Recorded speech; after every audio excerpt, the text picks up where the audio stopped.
Hello, welcome to 15 Minutes of Consulting Best Practices. My name is Maria Isabel Rios, and I'm joined by David A. Fields. Hello, David. Hello, Maria Isabel. It is good to see you. Good to see you too. Happy Monday to all of you. Tuesday, if you're in Singapore and the likes. Welcome to the space where we answer your questions about how to create growth and success for you, for your consulting practice, for your clients through it. This is the space where we answer your questions. So come and give us your questions right away. It takes us a minute to see them. And we encourage your participation. Comment as you have best practices, as you also experience the same as others are commenting and chatting about. Add to the discussion. We welcome all of that. And we can't know that you're here until you chime in. So we always So say hello. Hi, John. Hello, John. Thank you for doing that always so promptly. We appreciate you, John. All right. Jaren, share with us the first question that came in during the week. As you know, people submit questions during the week via email. And this is a question from Wilson for you, David. So Okay. I'm supposed to be moving up into leadership at my firm. But business development, there are parts of being a rainmaker that are core to who I am. I'm extroverted, gregarious, and enjoy structuring problems. But other parts of being a rainmaker don't fit. I don't like chasing prospects. I'm bad at timely follow-ups. I'm bad at follow-through in general. Okay.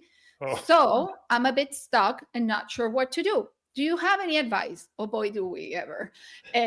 What do you say to Wilson, David? So first of all, congratulations on being pegged as someone who's worthy of leadership, stepping up into leadership. So good on you for that. This is such an interesting question, Maria Isabel, in part because of what it says about what Wilson, I'm assuming we'll go with he pronouns, what he thinks a rainmaker is, right? What he thinks a business developer is, which is, in some ways, I'm thinking it's almost like the stereotypical car salesman, right? You got to be, extroverted and out there and selling and all of that. And that's just, so here would be my advice to Wilson, and it'll be interesting to see what you say, Maria Isabel, which is, this is actually a self-definition issue.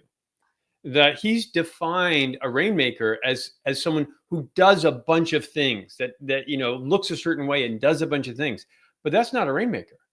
A rainmaker for a consulting firm is simply someone who creates the opportunity for people who have a need to avail themselves of your firm's solutions. That's really it. And all this stuff he mentioned are just characteristics that some people might have and might not have, or activities that help fulfill on this idea of letting people who have a need solve the need. So I would say, look, there are a couple of things you can't offload. There are a couple of things you cannot avoid. You must be in conversations. So that's the one thing that can't be given to anyone else. But a lot of the other activity, including follow-up, can be delegated. And so if you suck at follow-up, excuse my direct language, get help with follow-up. That doesn't change whether or not you're a rainmaker. It just allows you to be more effective at it. I guess that'd be my overall, right? Give yourself a strong definition as a rainmaker, and then create based on that self-definition. If you say, I'm a rainmaker, meaning I will hold conversations and create those opportunities for people to avail themselves of our value, then you can put the other pieces in place that allow you to fulfill that definition. And you can even take on some uncomfortable stuff. I rambled around that a little bit, but where did you end up, Maria Isabel? Someplace similar or someplace different? I am completely aligned with you. I want to make an addition, okay. But if I may, and I'm going to make you very uncomfortable, David, for a second, for illustration purposes and for Wilson's benefit and anybody else who is listening. David, you wrote the book on business development in consulting. Would you consider yourself an introvert or an extrovert? I'm a little bit on the line. I'm probably lean towards introvert. I'm basically a computer weenie, as you know.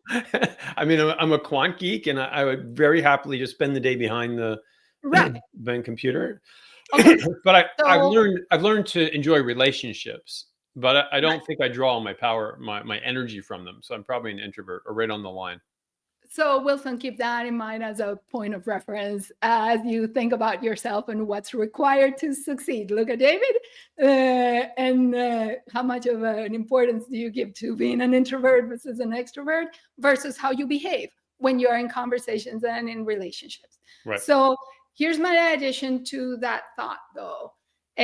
When you're thinking about relationships and fulfilling your commitments and promises. There was a thought about you being not good at follow through and following up, right? It does sound like you need to develop that discipline because part of being good at relationships and in general, right? And it's fulfilling that that commitments or those promises that we make to others, whether it's in delivery or whether it's in business development. So rely on others, like David was saying, as accountability partners so that you can actually fulfill your promises and shift your mindset. Why is it important? So these are habits that are worth developing. So if you make a promise and you say, I'm going to write to you next week, make sure you actually write to somebody next week. If you say, I'm going to reach out in a month, make sure you reach out in a month. Or say, I'm going to call you back tomorrow with an answer, make sure you actually do that, right? And if you need to have accountability from others inside your team who hold you accountable so that you fulfill in your commitments, set up a system so that the system compels you to follow through, given that that's not your natural inclination. And look, we don't all have natural inclinations around follow through and all of that, but that's why we set ourselves up with great team members who help us achieve our goals. So Yeah. that's my addition. So Wilson, if you have follow-up questions, just put them in, or if you're listening either live or on replay and you have a follow-up or thought, put it in the chat. And someone asked a question, but your name didn't come through. So if you don't mind, the suggestions on how to manage first meetings, will you also give us your name just so we can see who this is? Isabel, All you want right. to take this or you want me to take this? Sure, I'll take it. Okay, so suggestions on how to manage first meetings with new contacts, where someone Ooh, introduced you and paved the way. What would be a good beautiful. outcome? Oh, so I would actually probably separate that, Maria Isabel. One is like, what's a good outcome? And then Right. second, how you handle the meeting. So Ooh. Okay. So let's answer the question that's on the page first. I'll answer that, and then you say, how do you set up the meeting so that it's successful? So congratulations, right? When somebody introduces you and paves the way, highest form, right, you can get is to be introduced with a referral. Paving the way, no warmer introduction than that, no more valuable introduction than that. A lot of trust is transferred by that type of introduction. If you're in the position, congratulations. That's what we want. A good outcome is you establish a connection with a person. A good outcome is you pave the way so that now that trust becomes part of your relationship and you are in a position where you can continue to have one-on-one conversations. Now, notice I didn't mention you're ready for a sale, right. or you know what opportunities are there, or you get to know whether there's an opportunity for you to sell your services. Not yet, right? A good outcome is you've truly connected and you enhance the trust that was transferred by the introduction that was made. That's my top line. David, what do you think? Yeah, well, what you said exactly. The good outcome is you've created a relationship, and I might add on that assuming there's any promise at all in the relationship, you also set your next conversation up. You set Right. a date to follow up or an agreement. Yeah, let's chat in 3 months. Okay, how does how does September 15th look? Right. So you actually set that date. And then you asked how to manage first meetings. you manage them with the little bit of friendly chit chat. Oh, Maria Isabel introduced us. Isn't she amazing? Right, that kind of stuff at the beginning. And then you start the conversation the same way you start every conversation with basically every prospect and client, which is with the right side up inquiry. So, what would make this conversation useful, helpful, valuable for you? And then you follow their lead. That's how you manage it. Right. You make it about them. Yeah, exactly.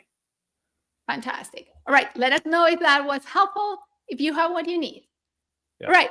And Sunny is asking, hi, David, any suggestions for cold emailing attempts? What to write to the recipient? Yes, we have suggestions for cold emailing. Don't do it. I mean, honestly, it is so inefficient.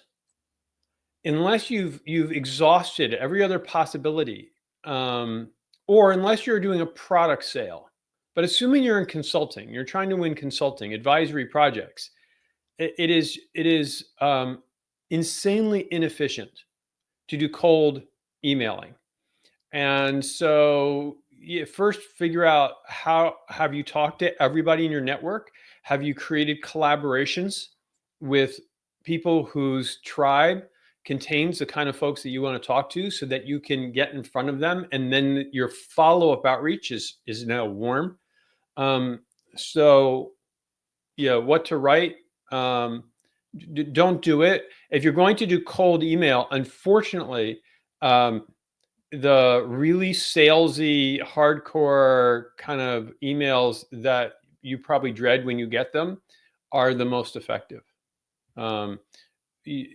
Being right side up and doing cold email don't actually mesh that well, we found, which is disappointing but true. But just don't. But Sonnet, don't do that. It's not a good use of your time. Right. That's my opinion. Marie-Isabelle, want to push back or disagree? Absolutely agree. There's a key decision to be made. You go really the sale route, right? This is my offering. This is why it will benefit you. Click here, click here, click here, click here. And then you drop people relatively quickly in your funnel if they don't respond after the second or third email message you send, which is the traditional sale cold route, which, as you said, David, is the one that gives the highest return. Or you go right side up and you make your emails about building a connection, which is a very long, but like very long, think years, not months, tail to a project, right? Very low success rate, very long tail to a potential project.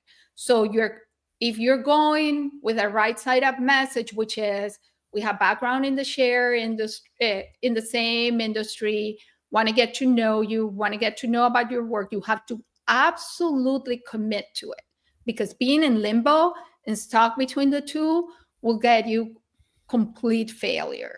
That's where you neither get the little benefit you get on the one end, nor the little plus benefit you get on the other. You get to zero.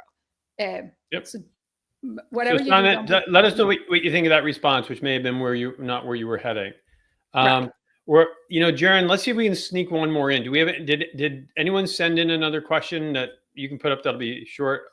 Isabel, I'll read it. You answer it. I have a proposal out with a client. Their legal department sent me an email with revisions to the contract.